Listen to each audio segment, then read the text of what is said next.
So Starlink has finally increased the price of their subscriptions, and it's crazy. It's really crazy. To be honest, I'm not surprised. I knew that they were going to review their prices at some point because Google has done it before. A bunch of companies that operate in Nigeria are raising the price of their services, right? So I knew that Starlink was going to do this at some point, but it's surprising to see that the residential plan, which used to be 38,000 naira, is now going to be 75,000 naira per month. Basically, that's the standard Starlink subscription. If you were paying for the mobile plan, which used to be 49,000 naira, at the end of October 2024, you'll be paying 167,000 naira per month.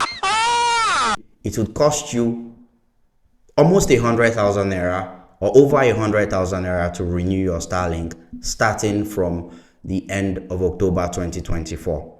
Now, you're probably wondering, have they improved their services as well? Well, not yet, actually. If you check starlink.com/map, the speed of Starlink in different regions in Nigeria are even slower than they used to be, right? Because when they first came in, a lot of places were not that congested, right? But now Lagos and Abuja are congested for new users, and the speed in a lot of places in Nigeria are not as fast as they used to be. In fact, if you're in Benin Republic, you'd get faster Starlink speed compared to Nigeria. So here's my question for you.